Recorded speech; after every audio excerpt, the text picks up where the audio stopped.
Hey guys, welcome back to Jardin Autoworks. If you like working on cars and trucks, if you like looking at cars and trucks, if you like doing fabrication and modification, you have come to the right place.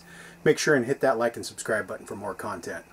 Today we're going to be working on a 2012 Dodge Avenger, and we're going to be replacing the thermostat housing assembly. So let's get to it.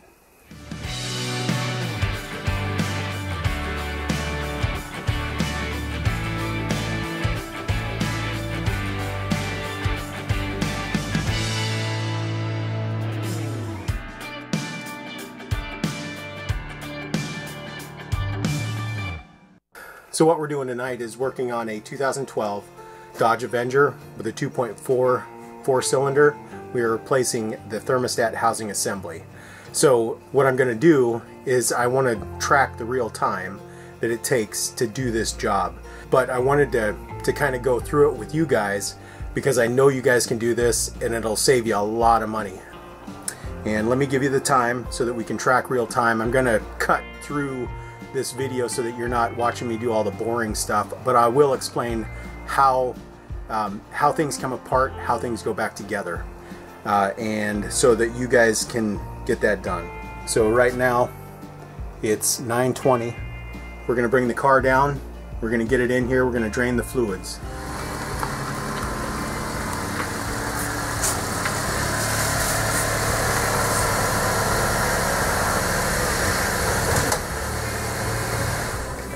Alright guys, just to be fair, we started at what, 9:20? It took me 20 minutes to get all my stuff put together, all the wrenches and lights and everything else so that we could physically do this job. There's the housing right there. There's the upper radiator hose. There is the temperature sending unit. There in the back is a heater hose upper, heater hose lower, and then this main body is what we're going to be replacing. If we look down onto the transmission just below the thermostat housing assembly, we can see that we've had a leak for quite a while here. So it's just super wet and you can see the tracks, even though some of it's dried up. Right on the top of the thermostat, right in this area here, you can see tracking from the coolant and all.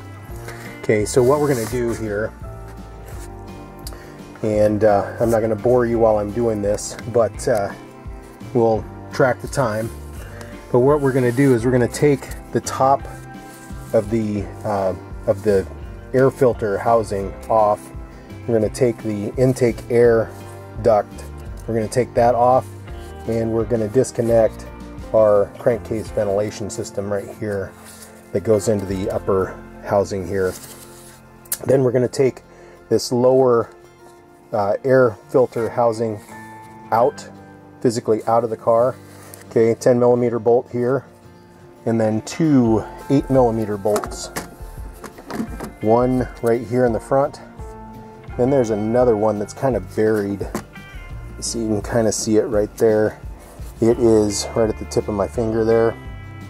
It's kind of buried back in there, so I'm sure I'm going to fight that one coming out and going back in. And then disconnect your electrical connector right there.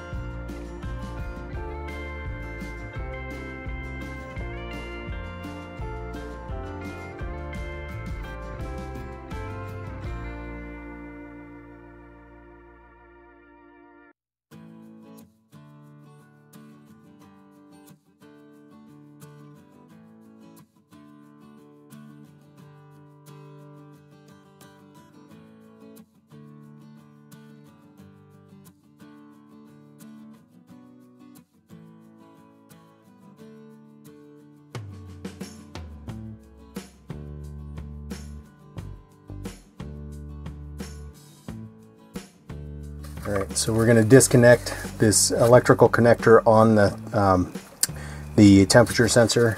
We're going to push in on these tines right here. I'm just going to push in and lift up.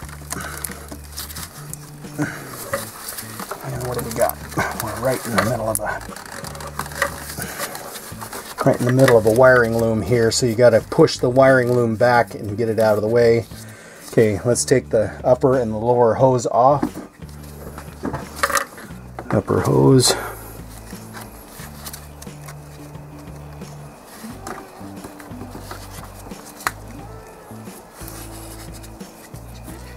I don't like the way that grips. Okay, you might have to work it a little bit, but you want to try and stay as straight on those spring clamps as possible to get it off of there. So we're going to give it a little twist, kind of break the seal on it, and then pull him out here.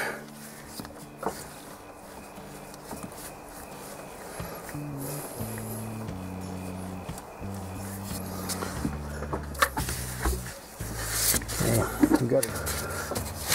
Again, you want to stay as straight as you can on these spring clamps. Okay, we're going to have to twist this one to kind of break it loose, just like that. Okay, we're going to keep our fingers out from underneath that spring clamp, but you're going to want to kind of pull the bottom along with the top so that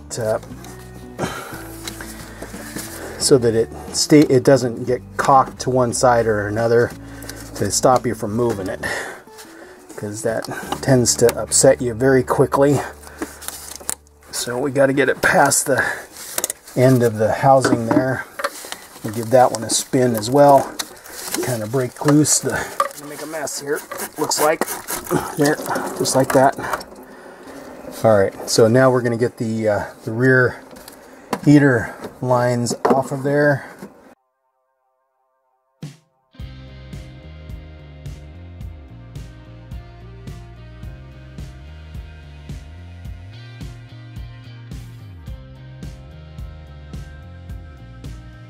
A lot of times what you can do with these hoses, if you can't get a good hold on them, to spin them and break the seal loose, if you take a flat blade screwdriver, you kind of get in between the hose and its housing, and then you don't poke into the hose at all, but you try and ride that housing and just kind of work your way around just to kind of break that seal best you can. It'll come, and you'll know when it breaks that seal, because it'll start moving really good.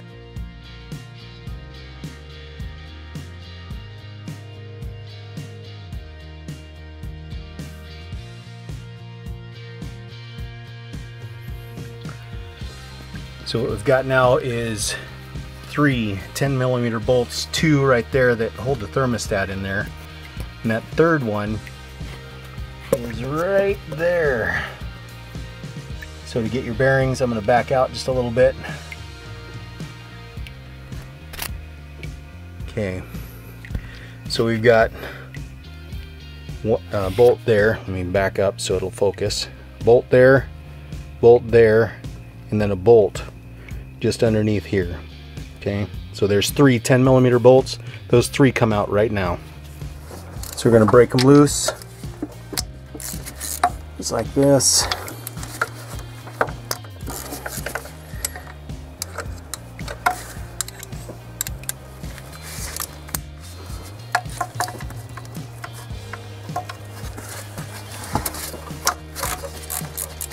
Okay, just like that. Ratchet.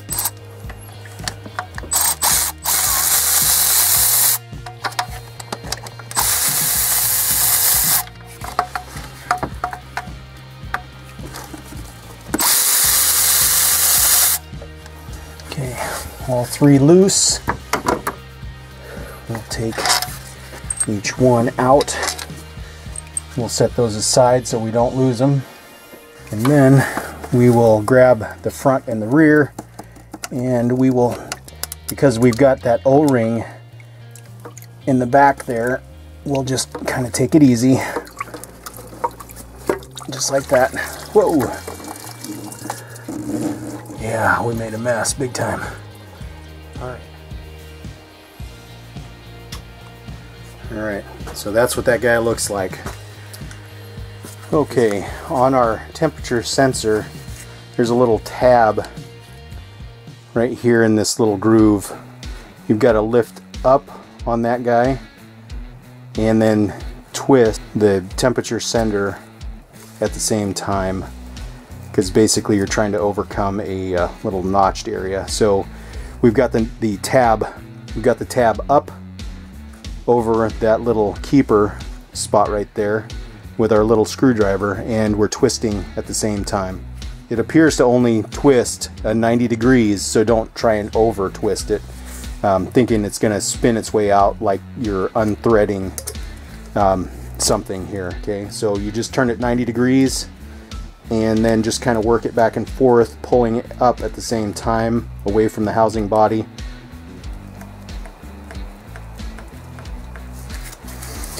You'll need to play with it just a little bit, I guess.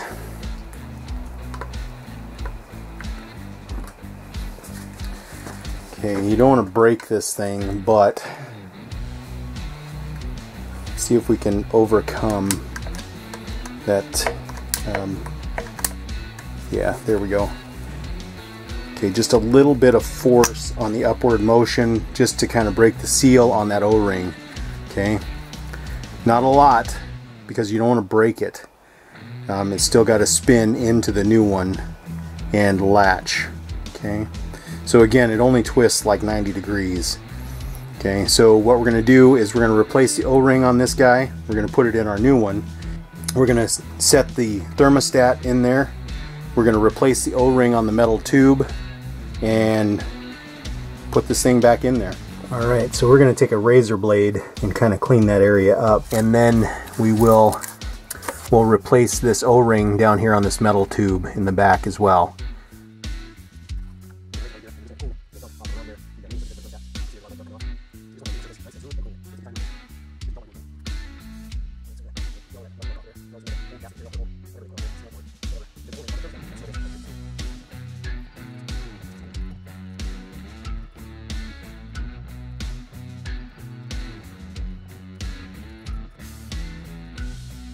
So we want that O-ring right there.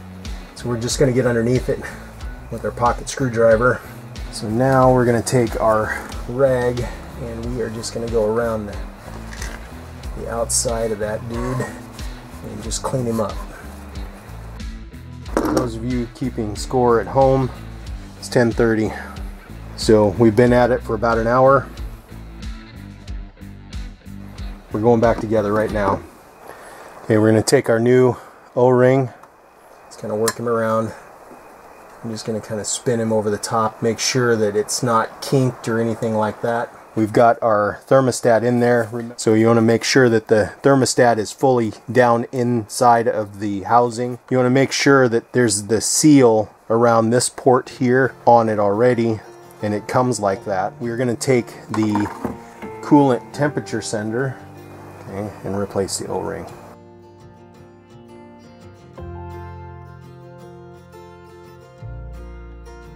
There's a lot of gunk where that O-ring was sitting, so we want to take our rag and we want to clean down in there. New O-ring, and we want to slide it over the top, get it down into the groove, work him around, spin him a little bit. Take some petroleum jelly, just put a good coat over the top of that O-ring. We want the housing like it's going to go up into its position, and then we want that tab on the temperature sensor kind of towards us. Remember, this sensor only spins about 90 degrees. So we're going to stick it in its hole so that the tines that grab hold of it and kind of pull it down into its location, we're going to make sure that it fits in there, and then we're going to spin it that 90 degrees until we hear a click. We want to do that same thing with the O-ring that's down on that metal tube down there. We want to put some petroleum jelly on it so that it doesn't pinch, it doesn't bind, everything just goes nice and smooth right up on there. So you don't need any kind of lubrication or anything like that on these other two locations. These are going to seal against the cylinder head. So we're going to line up that metal tube down there, and then we're going to align our thermostat location. We're just going to kind of give it a push, just like that. And with the thermostat in its location, everything should be aligned in there. So we're going to go back in with our bolts.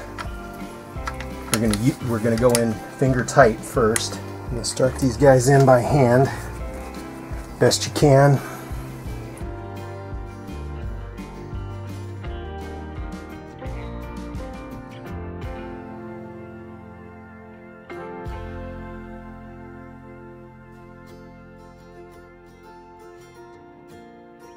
Make sure that you've got several threads in before you go in with the electric ratchet. What we're going to do now is we are going to go through it with the hand ratchet.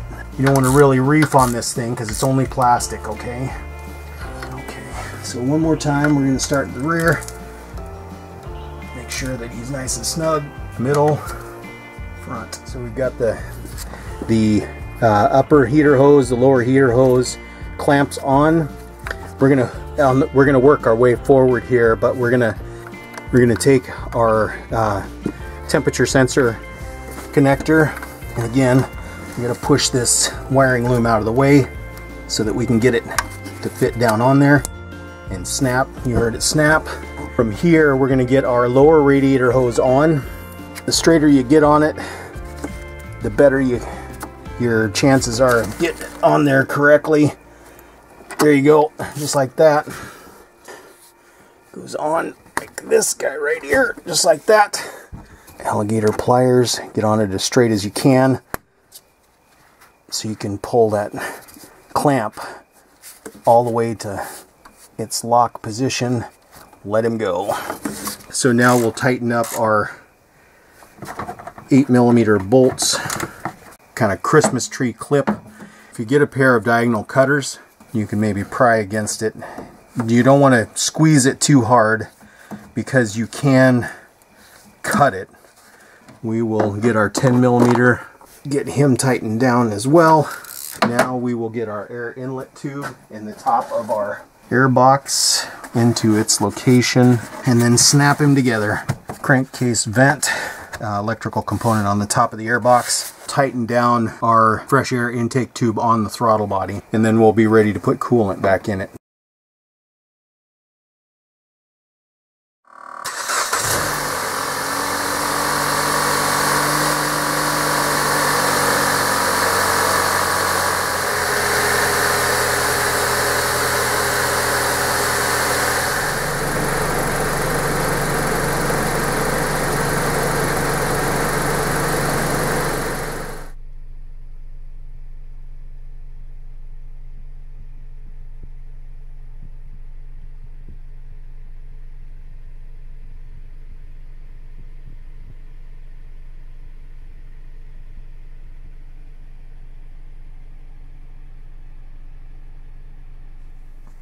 Alright my friends, there you go. How to change a thermostat housing assembly on a 2012 Dodge Avenger 2.4 4-cylinder. Hope you liked the video. Hope you found it helpful. I know it's going to save you a lot of money. Again, the part is about $100 and it's about 2 hours worth of your time. So if you did like the video, please make sure and hit that like and subscribe button, and we'll see you next time on Jardin Autoworks. Thanks for watching.